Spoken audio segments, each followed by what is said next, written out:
After being diagnosed with cancer, I didn't know how to break the news to my family. The medical report had been sitting on the table for 3 days, untouched. No one asked me a thing. It wasn't until the 4th day, when I missed making dinner because of a follow-up appointment at the hospital, that the phone finally started ringing off the hook. It was 5:30 by the time I walked out of the doctor's office, right into the evening rush hour. With one hand clutching my medical file and a small bag of prescriptions, and the other carrying groceries, I struggled to squeeze onto a packed city bus. That's when my phone started buzzing like crazy. A kind young woman offered to hold my grocery bag for a moment, giving me just enough room to dig into my coat pocket and answer the call. Leona's sharp voice blasted through the receiver. "Clara, why haven't you picked up Zach from school yet? His teacher just called. He's the only kid left in the classroom and he's crying his eyes out." Panic surged in my chest. I quickly asked, "Did someone pick him up already?" "I told Daniel this morning he was supposed to get his son today. I had a doctor's appointment this afternoon." Before I could finish, she cut me off with an irritated snort. "Oh my God, Clara, what could possibly be more important than Zach? He's still at school. You need to get over there now." "I can't leave," she added in a huff. "I already made plans for dinner and shopping with my girlfriends. And Daniel? He's been in meetings all afternoon. He probably forgot as usual. This kind of trivial stuff isn't worth bothering him." I opened my mouth to say I wouldn't make it in time either and that James could probably go instead, but she'd already hung up. Right before the call dropped, I clearly heard her complaining to her friend. "Daniel's mom is so useless. She can't even handle a simple favor. Totally unreliable." I felt a sharp tightness in my chest. My hand hovered over the screen about to dial James. But then I froze. The doctor's words echoed in my mind. "Your body's already very weak. You'll need someone to accompany you during future treatments. And you must avoid stress and household chores as much as possible. So be it. If I'm no longer good enough to help, then maybe it's time everyone took care of their own responsibilities. After all, he's their child, not mine." I stood there on the bus, dazed as it rolled past 2 more stops without me even noticing. That's when my phone rang again. This time it was James. "Clara, have you been out wandering around all day? Do you even realize Zach's still at school waiting for someone to pick him up? I just got home and Leona called me in a panic. Said she tried calling you and couldn't reach you. Why haven't you gone to get him yet? The teacher's been waiting there this whole time. Can you imagine how upset Zach must be?" His voice kept coming through, full of reprimand. My chest tightened even more, but I stayed silent. When he finally stopped talking, I replied quietly but firmly, "That boy has a mother and a father. Maybe they should stop relying on an old woman to do everything." Maybe it was my tone, cool, distant, something he'd never heard from me before, that caught him off guard. He paused for a second, then snapped, "What kind of talk is that, Clara? Don't take this the wrong way, but Zach is our grandson. Is this really the kind of attitude a grandmother should have? Forget it, I'll go pick Zach up myself today. You just head home and get dinner started. The kids have been working hard all day. It's not right if they come home to an empty table." I wanted to tell him that I wasn't feeling well either. That my body, after all the hospital visits, was already running on fumes. But the words stopped in my throat. I'd trained myself not to complain, years of swallowing every ache, every exhaustion, every feeling, because what did it ever get me? At best, a dismissive, "You're being dramatic." So for the first time I didn't respond. I ended the call before he could say another word. James has lived an easy life. Born into a well-educated family, he was the kind of man people used to describe as refined and distinguished, even in his youth. His career flowed smoothly from the start, and just this year he retired from his post as director of the local art museum. Decades immersed in the arts had given him a quiet, cultured elegance that still turned heads, even at 67. That, and the fact that he never had to bother with the messier parts of life. And honestly, he never had to. From childhood, his mother handled everything down to the smallest detail. After we got married, I picked up where she left off, seamlessly. He never had to worry about the house. He's never done a load of laundry, never even washed his own socks. James firmly believes that a gentleman stays out of the kitchen.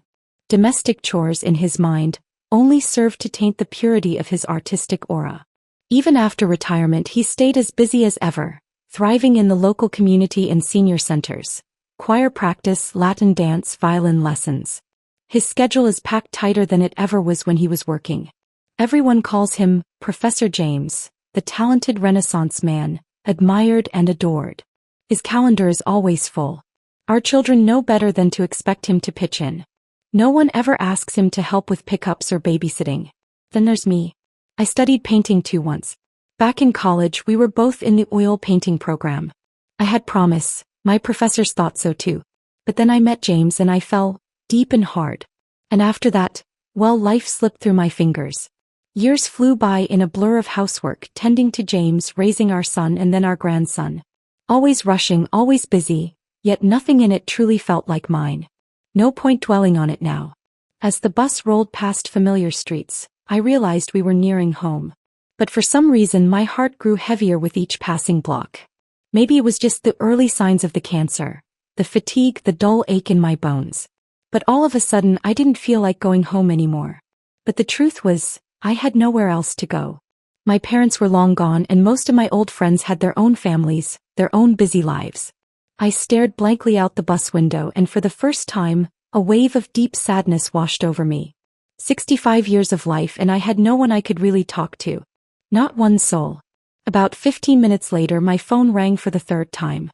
Clara, why aren't you home making dinner yet? Zach's throwing a tantrum, says he's starving. Daniel's about to get home too and I don't cook, you know that. Are we supposed to just sit around and wait for you for another half hour? What's going on with you lately? The older you get, the more unreliable you become. Where are you and why aren't you taking care of the house? James's voice wasn't particularly loud, but in the noisy bus, I could still hear every word crystal clear. There was a time long ago when I'd been enchanted by his voice, deep and steady, a voice that never failed to calm me even during arguments. But now every word felt like a slap. Turns out, even the most pleasant voice can be ugly when it's used to scold and belittle. The rose-colored lens I'd seen him through for decades shattered in an instant. I didn't even bother responding with emotion. You two combined are well over 100 years old. Can neither of you function on your own? What are you going to do if I drop dead tomorrow? Starve. He went silent, clearly stunned. Before he could come up with a response, I ended the call again. He didn't call back. James has always had his pride and his temper. He never asks for help and never backs down. And I just hung up on him twice in one day. That was more than his ego could take. But a few minutes later my son Daniel called. Apparently today my phone had become a hotline. Mom, what's going on with you lately? You didn't pick up Zach, you didn't cook, and now you're arguing with Dad. He's so upset he's lost his appetite. Come on, we're just trying to have a normal evening. You're not getting any younger either. What are you trying to prove? He barely got the words out before his sister Anna snatched the phone from him. Her voice was just as full of complaints. Seriously, Mom, you've been slacking off lately. It's already this late and dinner's not ready. I'm starving. We all came over for dinner and Olivia said she wants Grandma's spaghetti bolognese, her favorite. You better hurry back or she's going to throw a fit again. I said nothing. I remembered how when both of them were getting married and buying homes, they'd made sure to choose houses just a few blocks from ours. Said they couldn't stand being far from us. Since then, unless it was the weekend or a special occasion for dining out, they came here for dinner nearly every weekday. I treated both Zach and Olivia the same, picked them up from school, fed them, helped with homework. Most days I'd collect Olivia from preschool, then head straight to Zach's elementary school, pick up groceries on the way and rush home to cook for everyone. It had become our routine. One big lively dinner every evening. But since Olivia's other grandmother had come to visit, I hadn't needed to pick her up. Even so, I didn't know what to say now. Should I blame myself for caring too much over the years? Or should I blame myself for failing to raise my children right? Raising a house full of dependents who never learned how to stand on their own? After a long pause, I replied flatly, "You can eat without me tonight. I won't be coming home for dinner." After saying that, I turned off my phone. At last, the world went quiet. Somewhere along the way, the bus had already passed my stop. Darkness had settled over the city, unfamiliar streets unfolding outside the window. But for the first time tonight, I had a seat to myself. How ironic, really. I'd skipped making just one dinner and suddenly everyone came after me like I'd committed some terrible crime. And yet, the breast cancer diagnosis report had been sitting on the living room coffee table for 3 full days. Not a single person had asked me about it. They sit on that couch every day glued to their phones watching TV playing games. Even the fruit I carefully replace with fresh ones each day. They never ask, never notice, just reach out and help themselves. But somehow not one of them has glanced at the medical report right next to it. Was it just because my name was printed on the cover? Did that make it invisible to everyone by default?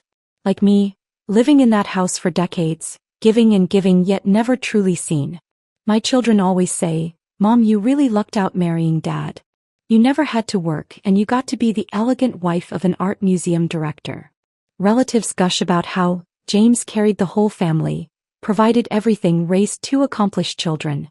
What a remarkable man. The ache in my chest sharpened again, and without realizing it, tears had already started streaming down my face. I turned my head toward the window, hoping no one would see me cry. At my age, there's always that fear of looking pathetic to strangers. The city lights outside blurred in the veil of tears, flickering, distant, unreachable. So many homes lit up across the city, yet not one of those lights felt like it truly belonged to me. Just then, a pale hand reached into my vision, offering me a tissue. It was the same kind young woman from earlier. "Ma'am, are you okay? Here, take this." She smiled gently. "The breeze by the window's pretty strong. Be careful not to catch a cold. Oh, and I saw the bag of medicine you're holding. I figured maybe you weren't feeling well." I took the tissue and nodded, my voice catching as I whispered, "Thank you." But somehow the more I wiped, the harder the tears fell, until it felt like everything inside me was finally pouring out. One simple act of kindness from a stranger. Something my own family hadn't shown me in years. In that moment, something inside me shifted. I made a quiet, unwavering decision. If love has to be begged for and a home has to be earned through sacrifice alone, then maybe it was never really mine to begin with. And if that's the case, then I'm done wanting it. When the bus reached its final stop, everyone else got off. I stood up, unsteady on my feet, swaying a little as I grabbed my bags. The young woman noticed and immediately stepped in again, taking most of the weight from my arms without hesitation. "Thank you so much," I said, genuinely moved. "You've really helped me today. You must be exhausted yourself. Commuting this far after work must be tough." She waved it off with a smile. "Not at all. I'm actually just an intern at the hospital where you had your appointment." Then she added almost sheepishly, "I got off several stops ago, but you looked like you weren't doing so well. I just wanted to make sure you were okay, so I stayed on with you. Do you live nearby?" I froze for a second, guilt washing over me. "Oh no. I don't live around here. I'm so sorry. Let me call a cab to take you home. Thank you for caring." "Really, I'm fine, I just feel terrible for troubling you." "You don't need to apologize," she said gently. "If anything, you should take a cab home. You're not feeling well. Don't push yourself. I can just catch a bus back from the other side of the street. It's easy." "No," I said firmly. "You've already done so much. This was my mess and I won't let you go back alone because of me." I insisted on walking her to the curb and hailed a cab, ushering her in with me. First, I had the driver take her home. Then I gave directions to head toward mine. I hadn't brought anything with me today. I was only supposed to go in for a routine checkup. Now I needed to head back and start packing my things. As she got out of the car, she turned back with one last warm smile. "Ma'am, you know, medicine has come a long way. Don't lose hope. Everything might turn out just fine." I waved goodbye and tears nearly slipped again. Somehow, all the heaviness, the bitterness of the day felt a little lighter, healed just a bit by the kindness of a stranger I hadn't even known an hour ago. Back near home, I passed by a restaurant just outside our neighborhood, one that had a reputation for being exclusive and overpriced. I'd heard James and the kids mention it more than a few times. They'd only been there for formal dinners or special occasions, always praising how refined it was. Yet not once did any of them think to take me there. Maybe they never saw me as someone who belonged in places like that. To them, I was just a housewife, someone who saved money, cooked meals, did laundry, not someone who needed to experience fine dining. Without thinking too much, I turned and walked in. For the first time in my life, I sat down alone and treated myself to a proper, elegant dinner. The groceries I'd bought earlier were already long gone, tossed into a trash can after I'd stepped off the bus. I used to worry about every dollar trying to save for my kids and grandkids. The fewer luxuries I indulged in, the more I could leave for them. Even calling a cab used to feel like a splurge I had to justify. But now that I'm sick, I realized if there's anything left I still want to do, I should do it. No one knows how many days I have left. So I tasted every bite of the meal they used to rave about, and quietly realized it wasn't all that special. I'm not some fool who can't tell good from bad. I'd just never been given the chance to choose for myself before. After dinner, I took a slow walk home, letting the meal settle in my stomach. By the time I reached the door, it was past 10. The moment I opened it, I was hit by a heavy mix of food smells and alcohol in the air. The house was a mess. Dinner had just ended and the dining table looked like a battlefield. Plates everywhere, crumpled napkins, leftover bones from chicken wings scattered across the surface. The living room was no better. Like a small hurricane had swept through. Leona and Anna were slouched on the couch, chewing on fried chicken wings, eyes fixed on the television. Zach and Olivia sat nearby, mimicking the adults, each clutching a bag of snacks while glued to their tablets, fingers flying across the screens playing games. Out in the backyard, James and Daniel, along with Anna's husband, were drinking beer and chatting about retirement plans and stock market trends, as if there wasn't a single problem in the world worth worrying about. James had always had stomach issues, and it was usually me who kept a close eye on him, making sure he stayed away from alcohol. But tonight he was drinking freely. No doubt his stomach would keep him up later, aching in protest. I stepped through the door, changed into my house slippers and stood there for a moment. No one even looked up. The first to notice me was Leona. She glanced my way briefly, her expression full of impatience, then turned back to the TV without a word. I walked straight across the room, quietly heading toward the master bedroom. But just as I rounded the corner into the hallway, I came face to face with someone I hadn't expected to see. She looked just as surprised. "Clara, you're finally back," she said, trying to sound warm. "I was just telling James he should call you. It's late and I was worried it wasn't safe for you to be out alone." I froze. Truth be told, Vivian's presence in my home wasn't new. Ever since she'd moved into one of the upscale condos nearby last year, she'd visited a few times, always as a polite guest. But now, seeing her walk out of my bedroom in a soft, silky loungewear set, tousled hair and sleepy eyes, something in me twisted. Vivian, James's old flame. His dream girl. Once the star of the East Coast Ballet Conservatory, the graceful goddess who had every young man's heart in the palm of her hand. Time, it seemed, had been particularly kind to her. She still carried herself with the same effortless elegance. Her beauty, refined by the years, hadn't dulled one bit. Back then, James had plenty of admirers, but it was only Vivian who ever truly caught his heart. They had been entangled for years, never officially together but never really apart. Then just after graduation she married a real estate tycoon 2 decades her senior and moved abroad. That was when I stepped in. With Vivian gone, I seized my moment. Bit by bit I closed the gap until I finally became James's wife. Though he never offered grand romance, he did give me one clear condition. If we married, I'd have to give up my career completely and dedicate myself to supporting his artistic pursuits at home. And I did, faithfully year after year. I held up my end of the bargain.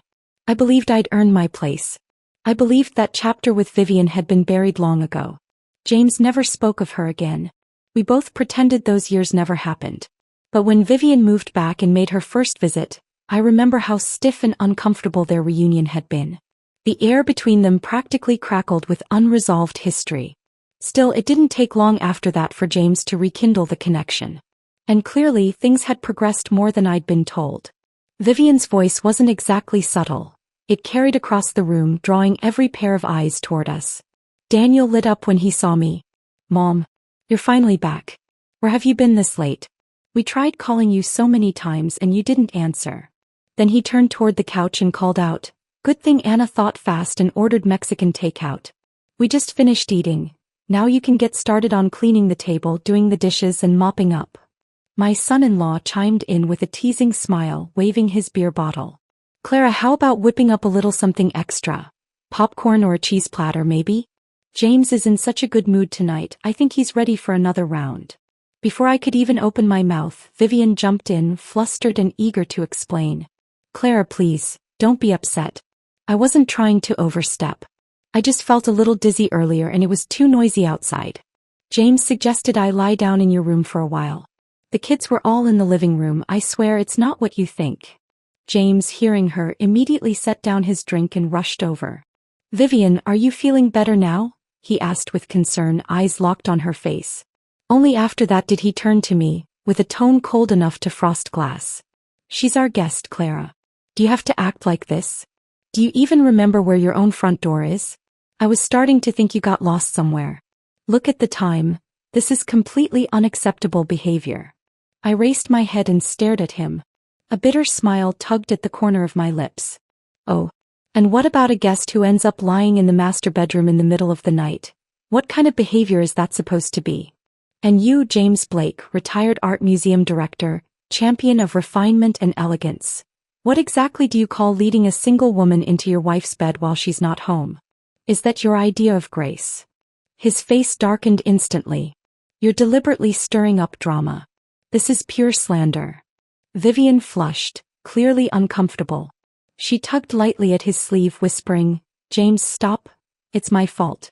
If I'd known Clara would be upset, I never would have used that room. But my chest was already burning, my breath shallow with fury. I didn't want to hear another word. I turned and walked toward the bedroom, not bothering to respond. The tension in the room was suddenly suffocating. No one said a word. Anna rushed after me and caught my arm, trying to stop me. Mom, what's gotten into you? Anna said, her tone edged with irritation. You're being really harsh. Vivian just wasn't feeling well. She caught a bit of a cold. Dad only invited her over for dinner so she wouldn't be alone while she's sick. She paused, then added with a note of reproach. And honestly, you were kind of in the wrong today. So what if Dad said a few words to you? Zach was stuck at school. Of course we were all worried. Families are supposed to look out for each other. Daniel nodded beside her, softening his tone a little as he stepped closer. Anna's right, Mom. You've been home all day. Maybe you don't realize how exhausting things are out there. We're constantly running in circles. Coming home and finding there's no dinner. It's just frustrating. Maybe we were a little harsh, but don't take it personally. I looked at these children, my children, and felt a cold emptiness settling deeper inside me. Not a word of concern. Not a single question about where I'd been, if I'd eaten, if something had gone wrong. Just judgment, excuses, and expectations. Then Leona's eyes flicked to the pharmacy bag in my hand. Her mouth curled with a mocking smile as she chimed in, voice thick with sarcasm. Exactly, Clara. Zach was practically in tears from hunger earlier. He's still so young. What if something had happened because he skipped a meal? She glanced at the shopping bag and sneered. You sure seem to have a leisurely day. Stocking up on all those supplements again? I've told you 100 times. Those things are a scam. A complete waste of money. You'd be better off spending it on gifts for Zach and Olivia. At least they'd enjoy it. She let out a small laugh and added, if you're really so bored, maybe take a page from Vivian's book. At least she knows how to dress well and carry herself with taste. She actually looks like she belongs next to James. My face turned to stone. Daniel quickly tugged at Leona's sleeve, clearly sensing the tension thickening in the air. What the hell, Leona? You've had too much to drink. And for the record, my mom's always been frugal. She hardly ever spends money on herself. He turned to me, trying to soften the blow. Mom, it's late. The dishes can wait till morning. Why don't you help the kids get ready for bed? Olivia said she wants to sleep over tonight. I slowly turned my gaze toward each of them. These faces I knew so well, and felt only a cold, bone-deep fatigue. Not a flicker of warmth, not even a trace of real concern for me as a person. They were all so quick to assign me tasks, to scold me, to use me. But not one had asked if I was okay, if I'd eaten, or why I'd come home so late. This so-called family affection didn't even measure up to the kindness of a stranger on a city bus. Sometimes it's not anger that takes over. It's numbness. I finally spoke, my voice calm and even, but each word dropped like a stone. There's something I need to formally tell all of you. You're all grown adults. You've got your own lives, your own families. It's time to wean off. As of today, I'm no longer your unpaid maid. No more school pickups. No more dinner on the table. No more housework taken for granted. If you need it done, figure it out yourselves. And if any of you feel a sudden urge to care for some poor, fragile old friend, go ahead. I won't stop you. I won't interfere. But don't worry about me. I won't need anything from you either. The moment my words landed, the entire room fell into stunned silence. Everyone exchanged uneasy glances. Mom, what are you saying? Daniel was the first to speak, his voice tinged with disbelief. We're all working full-time jobs. Without you, we wouldn't even be able to pick the kids up from school. Anna chimed in immediately. Exactly. We don't get off work until 6 or later. How are we supposed to come home and cook dinner too? Are you just planning to let us go hungry? Leona scoffed, her tone laced with irritation. Clara, it's not like we actually think of you as a maid or anything. But James is always busy with his community activities. Someone's got to handle things at home. And honestly, you don't have a job. Helping out a little is no big deal, right? It's just something to keep you from getting bored. One by one, they all stepped forward, trying to convince me, reasoning with me like I was the one being unreasonable. But all I felt was a slow, searing fire rising in my chest. I'm not bored, I cut in coldly. And if you really think all of this is no big deal, then try doing it yourselves for a full day. Let's see how easy it feels then. I'm a human being, not your unpaid domestic help. I've spent decades running this house without a break. Now it's my turn to rest. Anna noticed the shift in my tone and quickly softened her voice, looping her arm around mine like a child trying to appease a parent. Mom, we're not saying you shouldn't rest. But it's not like you're working. Being at home is resting, right? Honestly, you're just upset because Vivian came over tonight, aren't you? She didn't do anything wrong. We were all here too. She's your old classmate and she wasn't feeling well. Dad was just helping her out. What's the harm in that? The more she spoke, the tighter my chest felt, the dull ache beneath my ribs flaring again. I gently pulled my arm away and looked her straight in the eyes.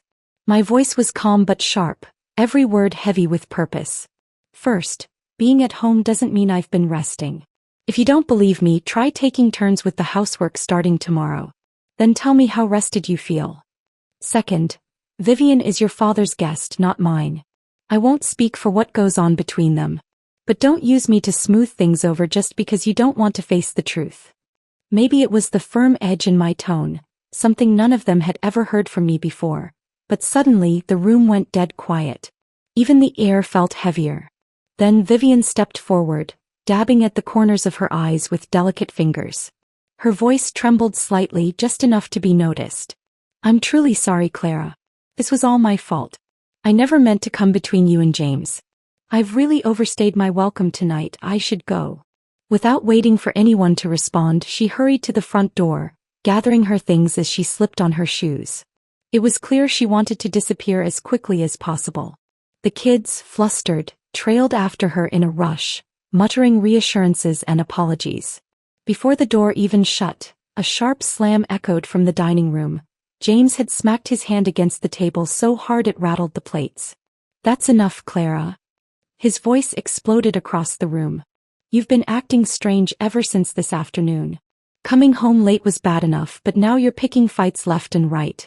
Let's be honest, is this really just about dinner? Or is it because I was caring for Vivian?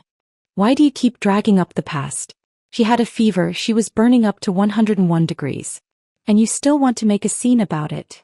His voice kept rising, sharp and impatient. For God's sake, a person's heart is supposed to grow broader with age. But your mind is shrinking by the year. When did you become so petty?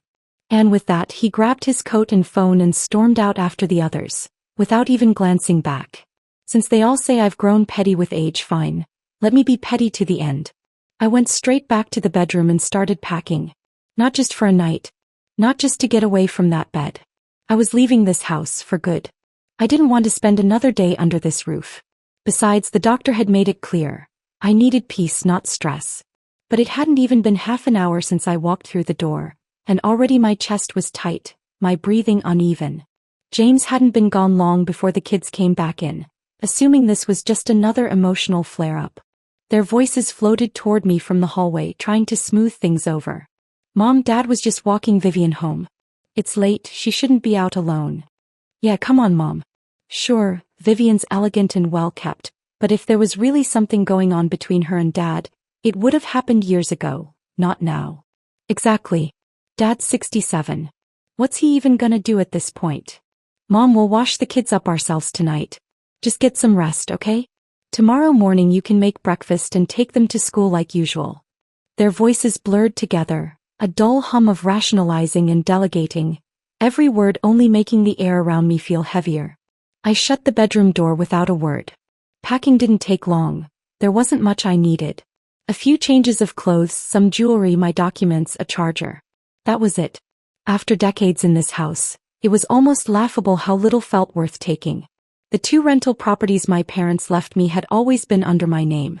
The rent came to me. Add to that the money I'd quietly saved over the years, pinching pennies where I could.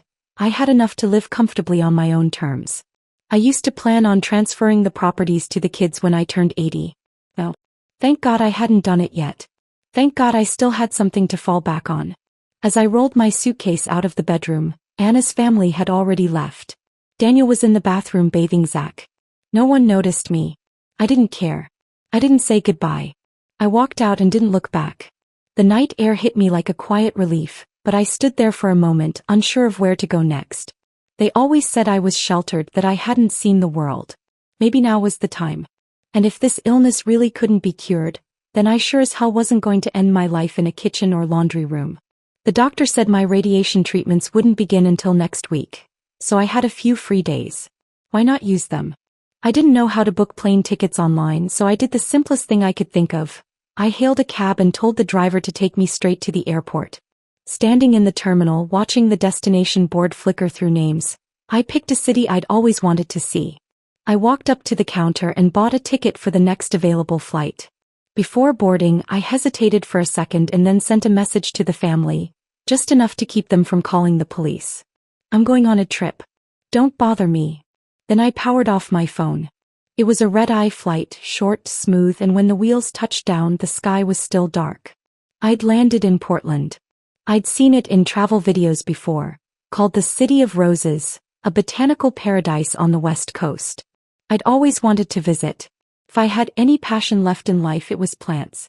My balcony was always packed with greenery, every inch filled with tiny bursts of life that reminded me there was still something to look forward to in my day. James never had time for travel. He always said Portland was too damp, that the air there feels sticky, hardly elegant. But I didn't need elegance. I just needed joy. When I turned my phone back on, a flood of messages poured in like a broken dam. They'd all seen my note. And now they were panicking. Mom, if you're gone, who's picking Zach up tomorrow? No one cooked dinner. Dad doesn't know how. What are we supposed to eat? Mom, don't be so stubborn. You wouldn't really go on vacation alone. You probably just booked a hotel nearby. Bet you'll be home by morning. Seriously, you don't even know how to use apps. You don't have family nearby. What if you get scammed? What if you end up lost on the street? The more I read, the more my brows furrowed. And then I saw it, the final message that made me laugh out loud, cold and bitter. From James. The older you get, the more childish you become. I'm curious to see if this house still functions without you. Since they couldn't stop buzzing in my ear, I decided to embrace the silence completely. I blocked every single one of them.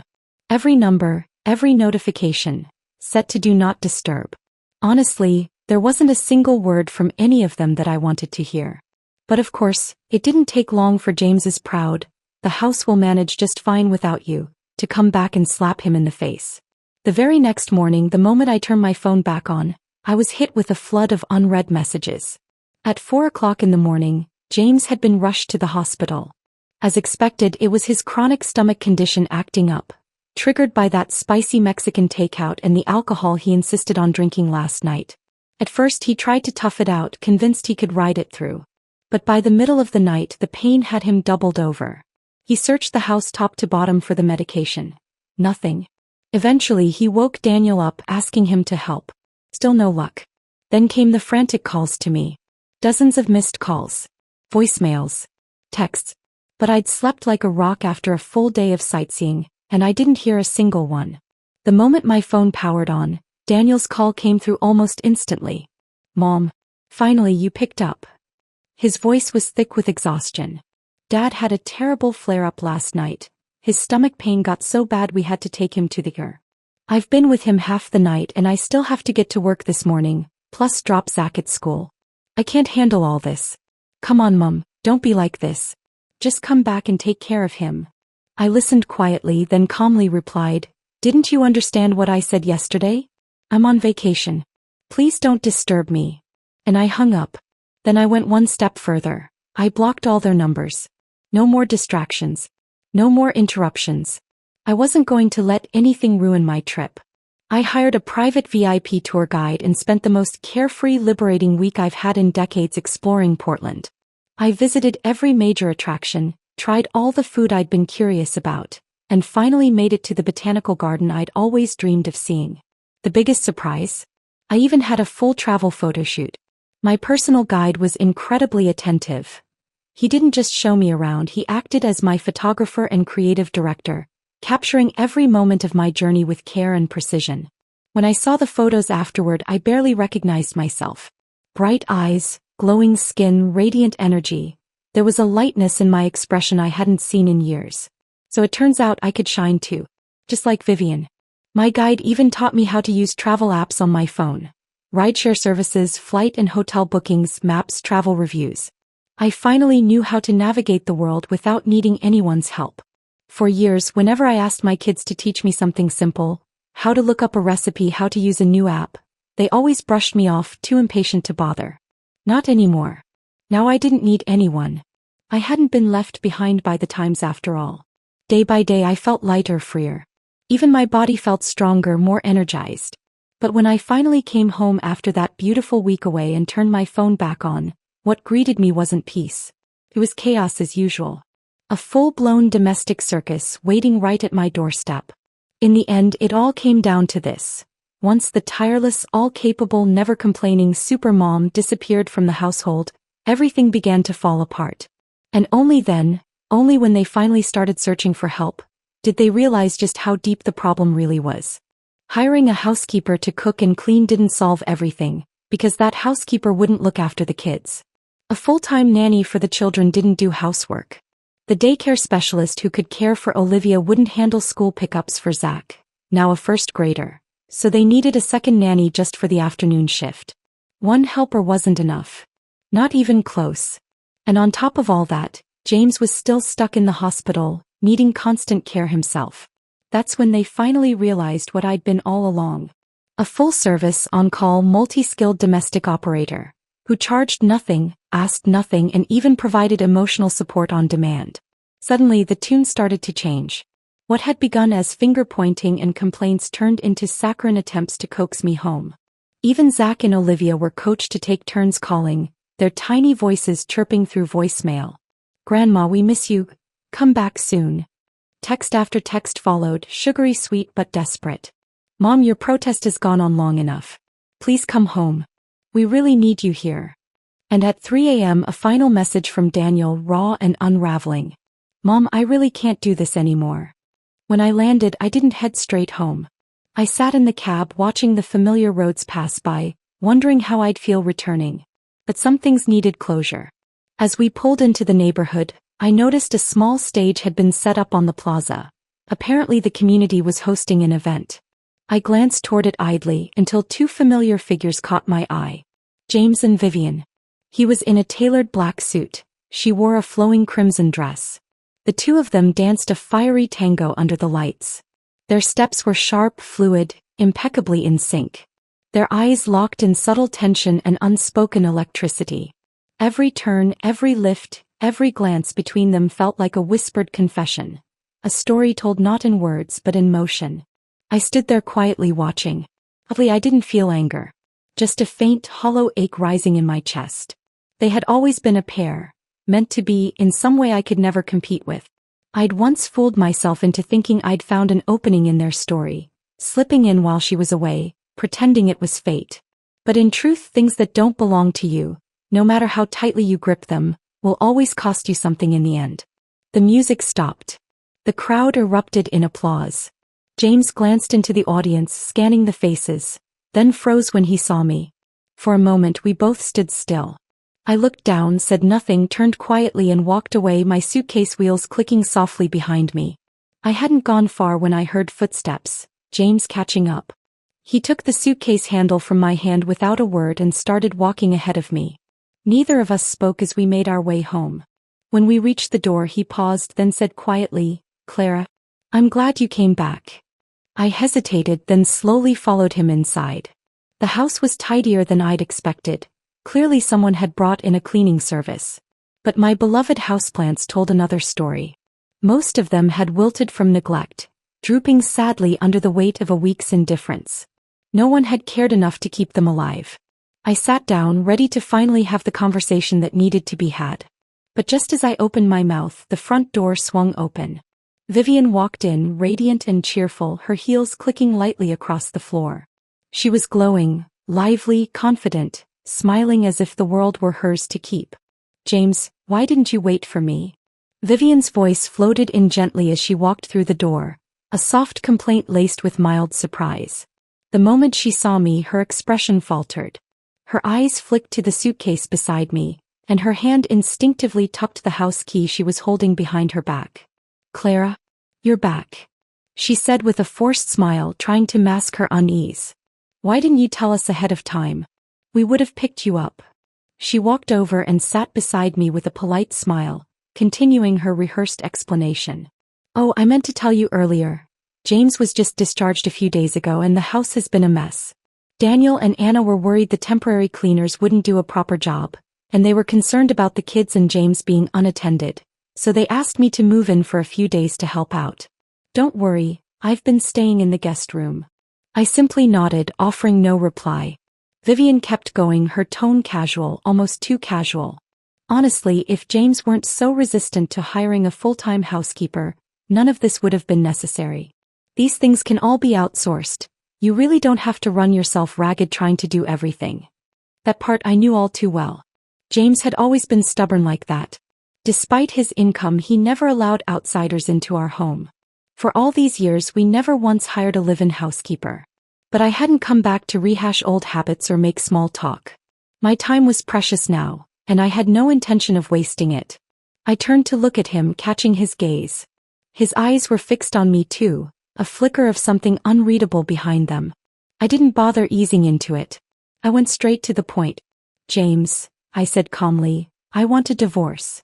His expression shifted instantly. With panic.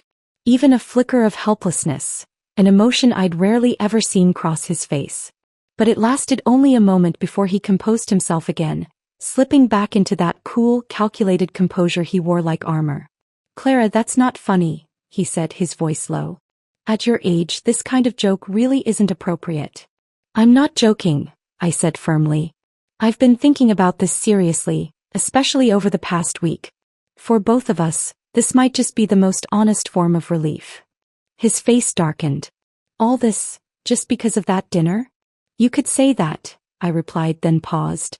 But it's not just one dinner. It's every dinner that would have come after it. I'm done living my life in the kitchen. I have other things I want to do with the time I have left. His chest rose and fell with slow, controlled anger. Just then the front door burst open. Grandma.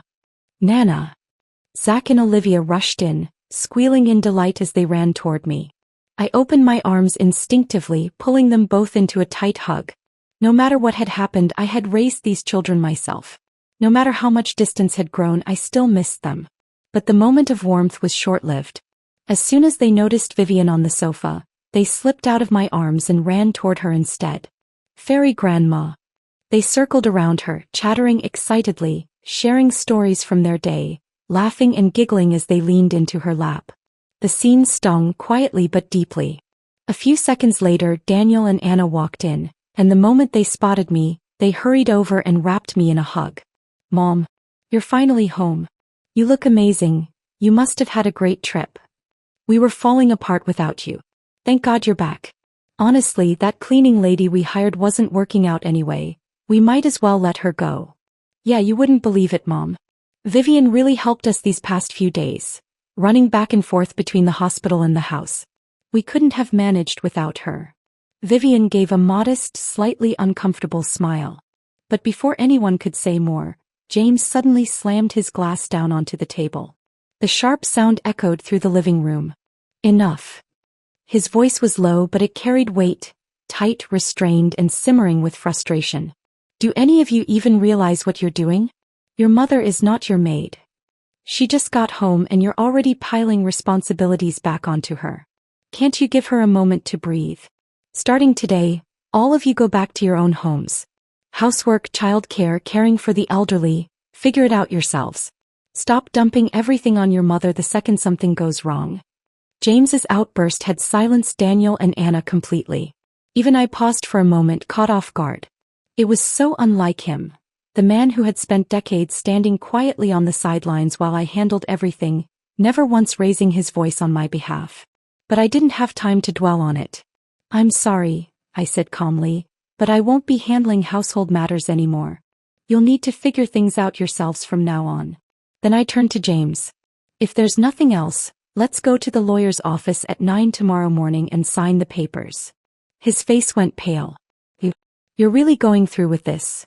He asked, his voice low and tight.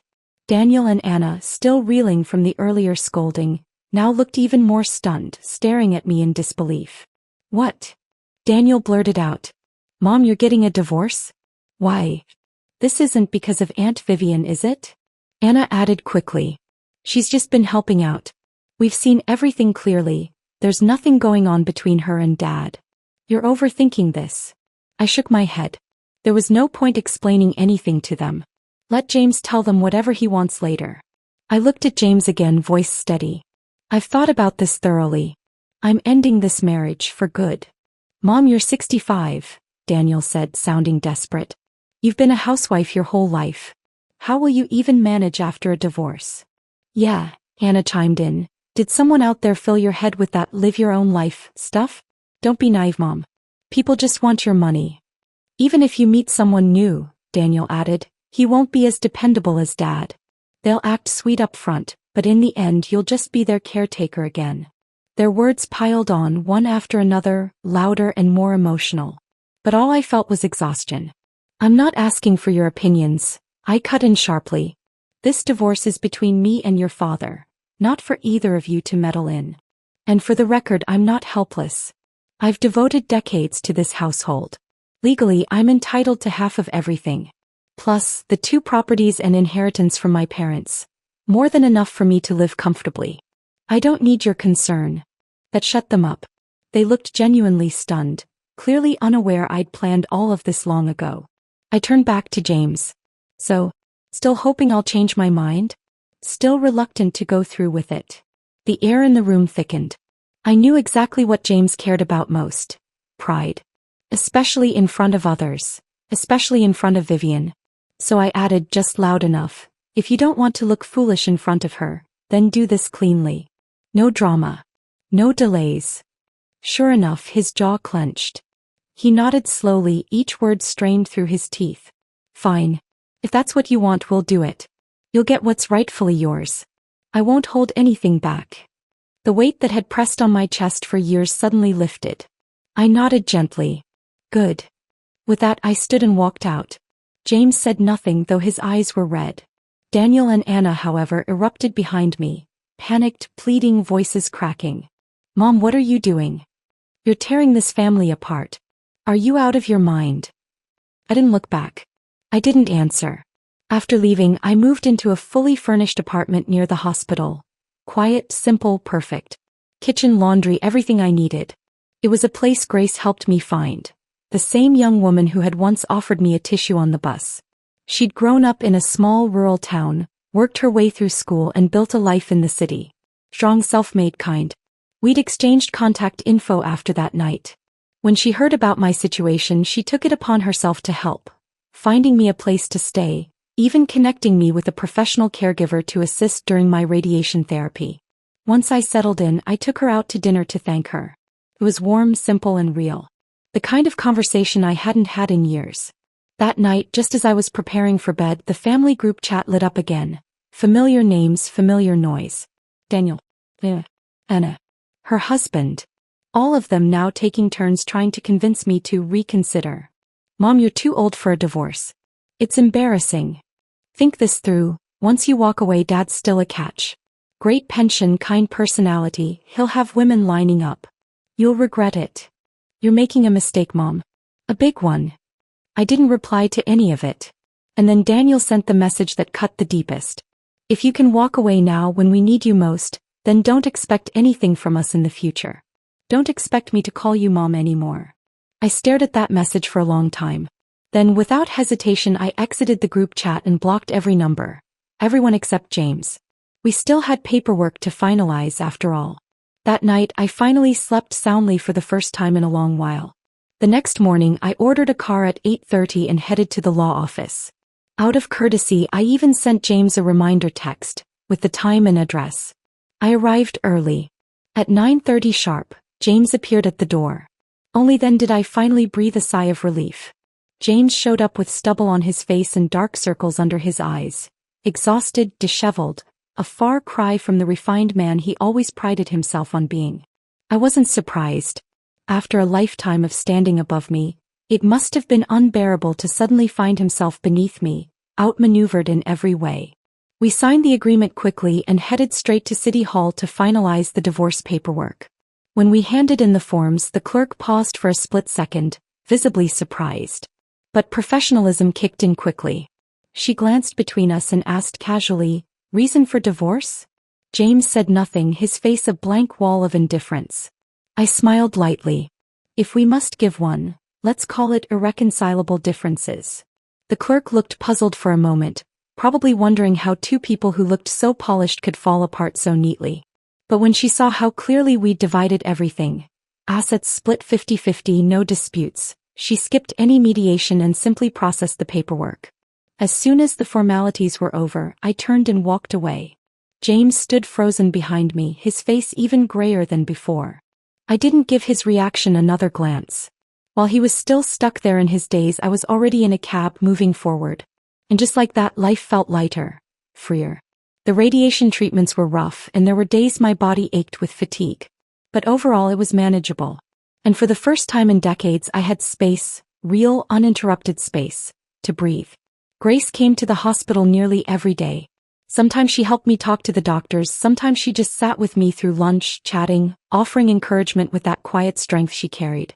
Other patients thought she was my daughter. They often whispered, "You're lucky to have such a thoughtful girl." Over time I got to know more about her.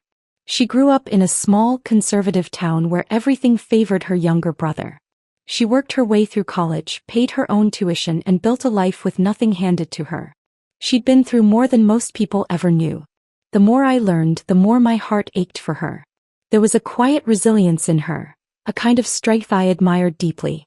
And somewhere along the way I began to consider asking her to be my goddaughter. Strange, really, this was supposed to be the hardest stretch of my life, battling illness and starting over alone. But somehow, it had turned into the most peaceful chapter I'd known in years. Most mornings were spent at the hospital. The afternoons and evenings were mine, wide open, unhurried. But still the quiet could get heavy. The silence made room for fears to creep in. Every cancer patient, no matter how strong, has that fear. I was no different. The doctor advised me to find a distraction, to walk more, to get fresh air, to stay emotionally balanced. Grace remembered I once told her I used to paint in college. She kept gently encouraging me to try again, to pick up a brush, even just for fun. But I hadn't painted in decades. I didn't even remember where to start. The thought of holding a brush again felt foreign, distant. Until one evening, during a quiet walk, I passed a small vintage-looking art studio tucked into a side street. It had that nostalgic charm, warm lights, soft music, and the unmistakable scent of linseed oil and canvas. I walked in casually at first, and there, seated at an easel, was an elderly woman painting in complete concentration. I was captivated. I stood quietly behind her, watching for nearly half an hour before she turned around. And we both froze. It was Diane, my college professor. The one who had once believed in me more than anyone else. She was over 80 now, her hair silver, her body frilier, but she still painted. And her reputation had only grown through the years. When she recognized me, her face lit up with warmth and disbelief. "Clara, you still have that look in your eyes. I'd know you anywhere." He poured me tea as we talked. I told her everything, about the years that had passed, about the life I'd lived. She listened quietly, then looked at me, her gaze steady. "I always knew you had real talent," she said. "You shouldn't have left it behind." I shook my head. "It's been decades. I've forgotten everything." She smiled gently. Then start again. From the beginning. Just for yourself. No pressure. Think of it as a hobby, just something that brings you joy. Something in me softened. For the first time in years I felt the weight lift. That night I picked up a brush. The first attempts were clumsy, my hands stiff, my lines shaky, the techniques long gone. I was almost embarrassed by how rusty I'd become. But I kept going. Day after day I practiced. Slowly, steadily I began to remember. I found my rhythm again. And with it, I rediscovered a piece of myself I thought I'd lost forever. Diane looked over a few of my practice pieces one afternoon. Her eyes gleamed with quiet pride. I always said you weren't just a good student, she said softly. There's emotion in your strokes. You tell stories with your colors. You have depth. She paused, then added, to be honest, Clara, if you hadn't married so young, you'd probably be a professional artist by now. I looked down, smiling faintly. I'm sorry, Professor. I really did waste the gift you saw in me. She patted my hand gently and replied with a warm smile. But it's never too late, my dear. You still have time. You're just getting started. I blushed, nodding quietly. And this time, truly, deeply, believing her. Ever since I picked up the paintbrush again, my treatment days stopped feeling so heavy. Painting became my refuge, my distraction, my therapy, my rhythm. The hours passed easier, the fear receded, and even the pain seemed more bearable when my hands were busy blending color on canvas. Except for the occasional interruptions, James. After I'd blocked his number, he started calling from random numbers. Always some excuse, always some trivial reason. Do you remember where I put my gray suit? Did you take that old photo book from the guest room? Which shirt should I wear to our cousin's wedding? And once, unbelievably, that flower you liked, it just bloomed. You want to come home and see it. Sometimes his voice came through thick with alcohol. It's already dark out. Why aren't you home yet? Every time I blocked the new number. Without hesitation. I didn't respond. I didn't want to. I didn't need those echoes from the past invading my space, pulling at my healing with strings I had already cut. Honestly, I didn't even understand what he was trying to do. He and Vivian, after all those years apart, they finally had no obstacles between them. Even the kids had come to accept her. Wasn't this his chance to reclaim the love story he'd lost? So why was he still clinging to me in these strange, awkward ways? Maybe old flames aren't always about passion. Sometimes they're just habits that die slow. I'd almost dismissed it all as his inability to let go, until the last day of my first round of radiation. Grace and I had just stepped out of the treatment wing. As we passed the courtyard, I spotted them, James and Vivian. She was sitting on a bench in the sun, and he was approaching her with a prescription bag and a folder of test results in hand. The sunlight cast a soft glow across her face. She raised her hand to shield her eyes, and James, with quiet ease, pulled a pair of sunglasses from his bag and gently placed them on her. She smiled at him. It was a soft, tender smile, easy and natural. And I stood there still. James wasn't incapable of thoughtfulness. He wasn't above the small, attentive gestures. He had just never done them for me. The way they moved together, the quiet ease between them, it looked like the ending of a love story, the kind that's meant to feel whole. I tugged gently at Grace's sleeve, ready to turn away. But James looked up just then, right into my eyes. His expression changed in an instant, and he strode toward me in quick steps. Clara, are you following me? His voice was sharp, accusatory. Didn't you say you were over us? He grabbed my arm, confronting me like I owed him an explanation. Vivian rushed up behind him, flustered. Clara, please don't misunderstand. James was just helping me. He came with me to get a flu test. I've had a fever. I'm a bit weak. I smiled faintly. My voice was calm. Don't worry. There's nothing to misunderstand. We've signed the papers. The divorce certificate might not have arrived yet, but as far as I'm concerned, he's a free man. As soon as the words left my mouth, Grace stepped forward. She was still in her hospital uniform, and her tone was firm and clipped as she brushed James's hand off my arm. Sir, please keep your hands to yourself. This is a hospital. Then she turned to Vivian. And you, if you're running a fever, put on a mask. Public space isn't your personal lounge. Vivian flushed, retreating a step in embarrassment. James, suddenly noticing the patient gown peeking out from beneath my coat, paled. You're sick? He asked, his voice uncertain now. What do you think I'm doing here? Getting a facial? Grace snapped. What's wrong? Is it serious? Should I call someone? I can get you the best doctor. I cut him off, expression neutral. It's nothing major.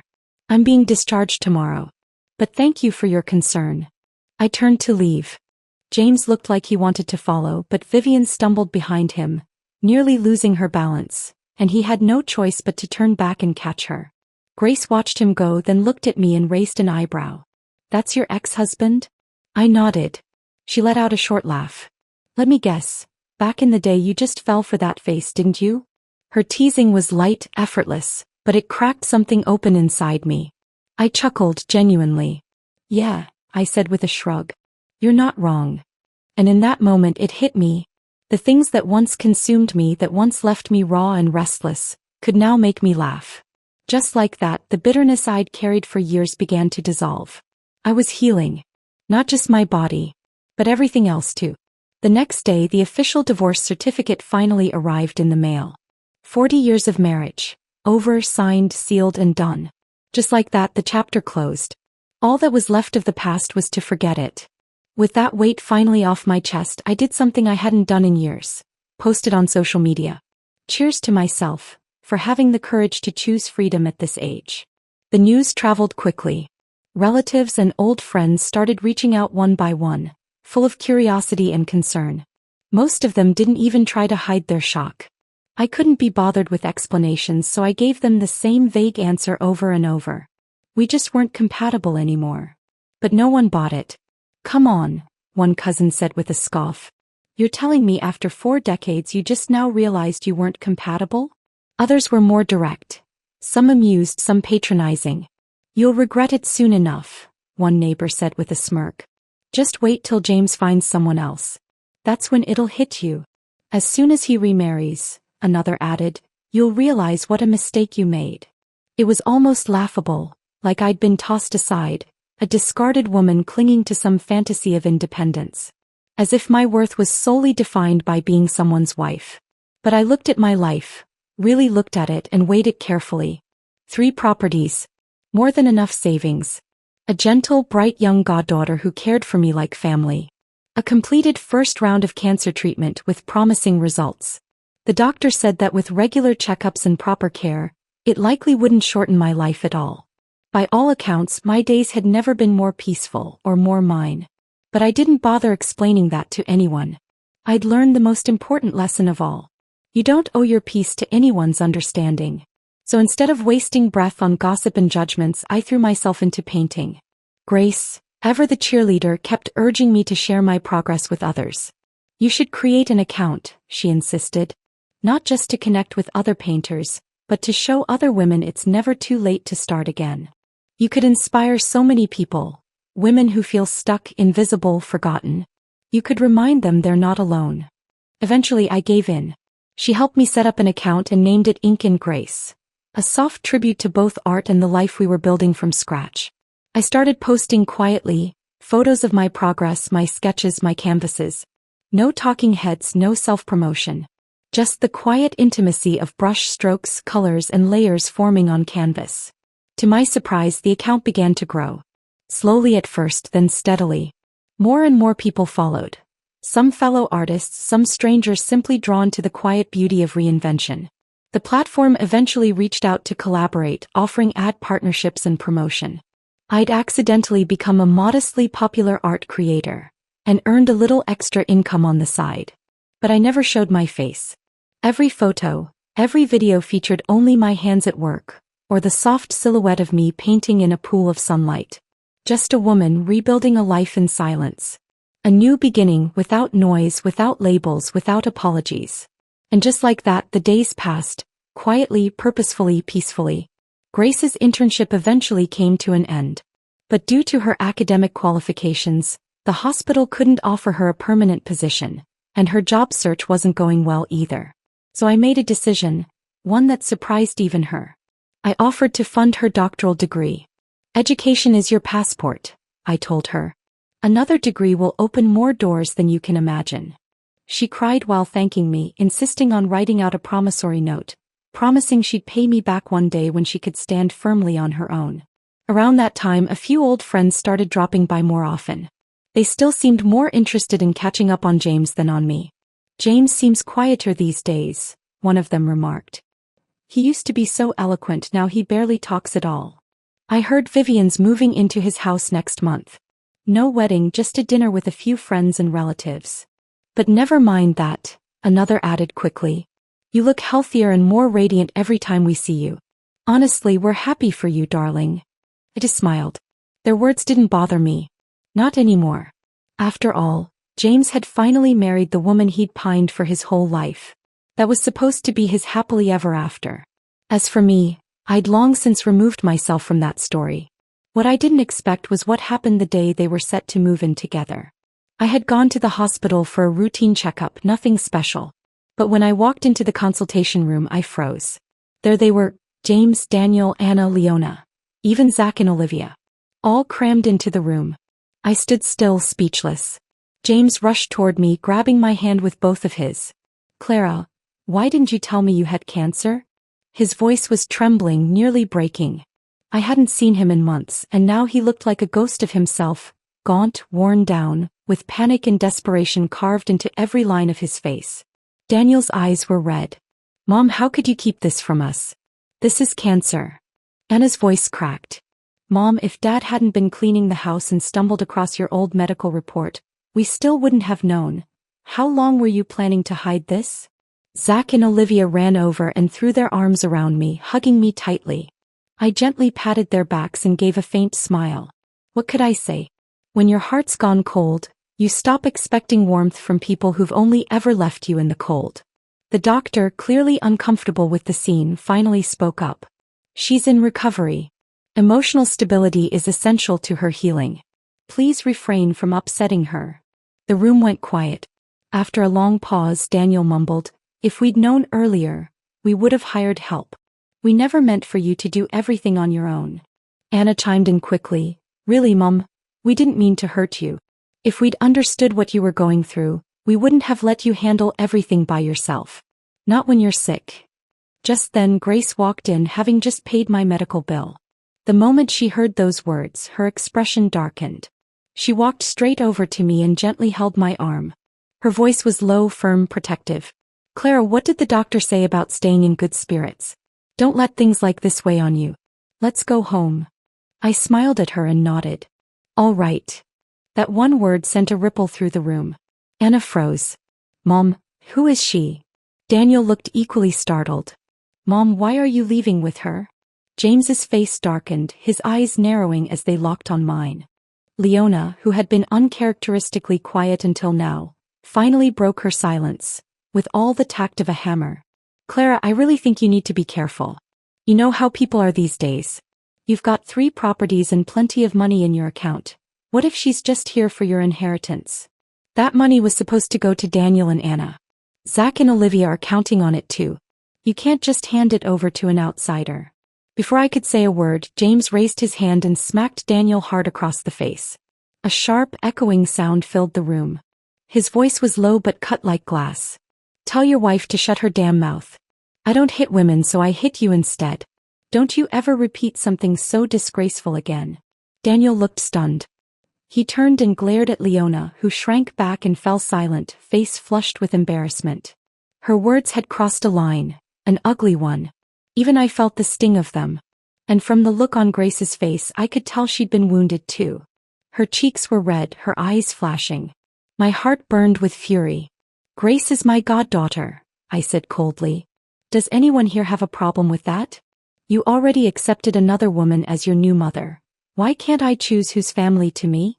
I know exactly what kind of person Grace is. If any of you had shown me even half the care and warmth she has, I wouldn't be standing here today feeling like a stranger in my own life. And even if she were after my money, so what? It would still be worth it. I'd rather give it all to her than to people who only see me as a burden." Without waiting for a response, I turned, took Grace's hand and walked out of the room. No one followed. But just before I stepped out, I caught a glimpse of Daniel and Anna's faces. They weren't angry anymore. Not even indignant. They just looked shaken, ashamed, startled, and maybe, just maybe, a little afraid. Days passed, quiet and steady, just as I liked them. I thought they had finally backed off. After all, I wasn't going to the hospital as frequently and none of them knew where I lived.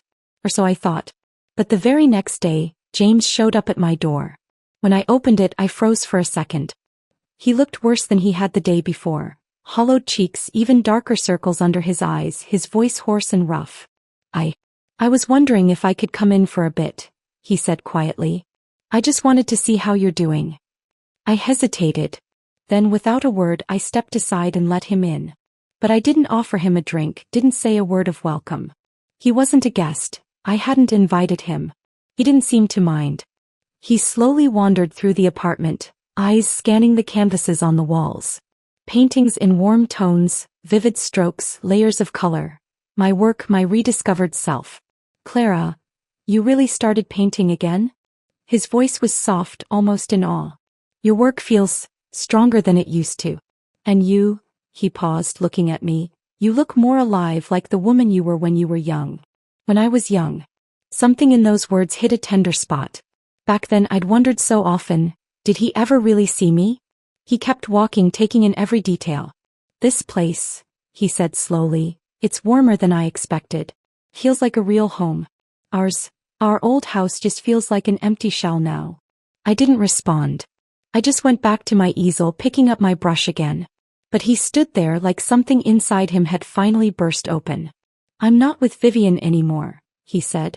Truth is, I never really planned to get back together with her. His voice was strangely calm now, as if he'd rehearsed it 1,000 times. After all these years I realized it wasn't her I missed. It was who I used to be when I was with her. That old dream of youth, not the person herself. She wanted something more and I thought maybe I could give her that. Maybe it was better than sitting alone in a house full of memories. But when I found your medical report, everything snapped into focus. His eyes met mine. That day I realized, I never cared for you enough. I never truly saw you. I guess I've cared more than I ever admitted, even to myself. My brush faltered in my hand. I stared at the canvas, suddenly unsure where the next stroke should fall. He stepped closer. I'm sorry, Clara, he said. I never wanted the divorce. Not really. I wasted so many years. Can I have a chance to make it right? My instinct took over. I shook my head. And just then a single tear dripped onto the canvas, dissolving a stroke of color into a soft blur. Like an old scar resurfacing, quiet but undeniable. I think that's enough for today, I said softly. I have things to do. Please leave. I stood up and walked him to the door. The moment it shut behind him, the tears came harder, falling one after another. Not for him. For me.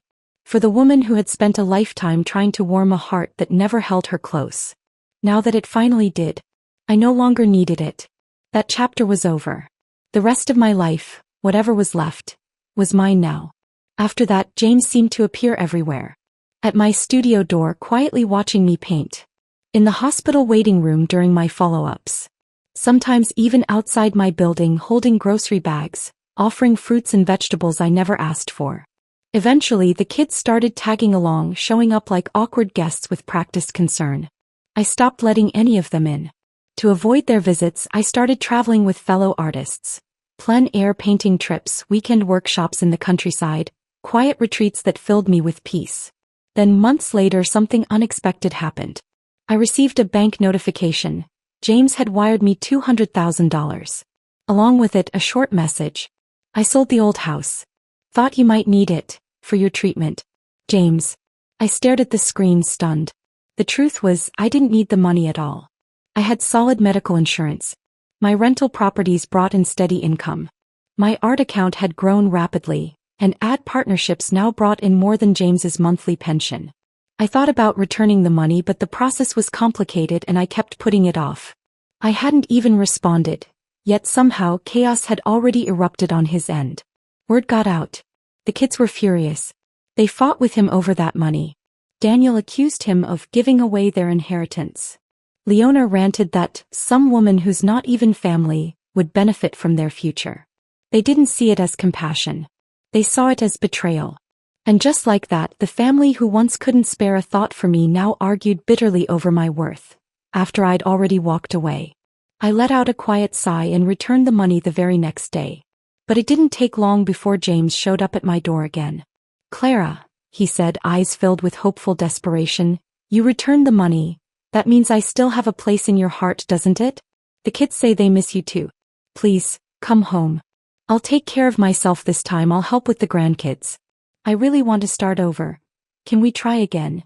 I gently but firmly refused him. But he didn't give up. Like a stubborn old student clinging to one last lesson, he kept appearing, every few days, sometimes even bringing friends or acquaintances to plead on his behalf. I was exhausted by it. So I quietly moved again, this time without telling a soul.